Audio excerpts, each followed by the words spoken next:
சரவணா, அம்மா என்னாச்சுப்பா? ஒன்றும் இல்லைம்மா. வீட்டுக்கு பின்னாடி வந்து கண் கலங்கி அழுதுகிட்டு இருக்க. கேட்டா எதுவும் இல்லைன்ற. அப்ப நான் உன்னை பார்த்துட்டு கண்டுக்காம உள்ள போயிட்டுமா? ஐயோ அம்மா, நிஜமாவே எதுவும் இல்லைம்மா. அப்போ கண்ணில் தூசி விழுந்துருச்சாப்பா? ஆமாம்மா. நான் என்ன சின்ன குழந்தையா? அம்மா புரியுதுப்பா. என்னதான் இருந்தாலும் பூங்குடியை ஒதுக்கி வைக்கிறது உனக்கு கஷ்டமா தானே இருக்கும்.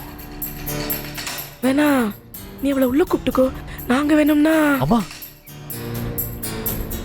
தயவு செஞ்சு அந்த வார்த்தையை சொல்லாதீங்கம்மா. இல்லப்பா, உன்னையும் நான் கஷ்டப்படுத்தல. நான் இந்த வீட்டை விட்டு போனாலும் அதை உன்னால தாங்கிக்க முடியாதுன்னு எனக்கு தெரியும். என் பிள்ளைக்காக வேணா நான் ஒன்று பண்றேன்.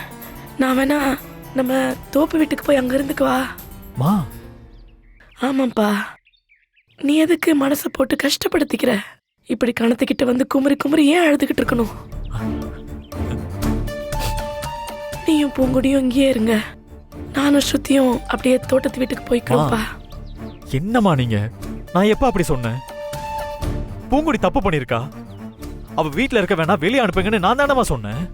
ஆமாப்பா, ஆனா அதெல்லாம் ஏதோ பேச்சுக்கு சொன்ன மாதிரில இருக்கு. நான் தான் ஏதோ உங்க ரெண்டு பேரையும் கஷ்டப்படுத்துற மாதிரி இருக்குப்பா. அம்மா அவ தப்பு பண்ணிருக்காமா. நான் எப்படிமா அவளை வீட்டுக்குள்ள சேர்ப்பேன்? அப்புறம் எதுக்குப்பா இப்படி தனியா வந்து அழுதுகிட்டு இருக்க? ஆமாமா, ஒரே குழப்பமா இருந்துச்சு. அவளை சாமி மாதிரி பாத்துக்கிறேன்னு சத்தியம் பண்ணி தான் கல்யாணம் பண்ணி கூட்டிட்டு வந்தேன். என்னால முடிஞ்ச அளவுக்கு அவளை நல்லா பாத்துக்கிட்டேம்மா. அம்மா நீங்களும் அவளை நல்லதாம பாத்துக்கிட்டீங்க.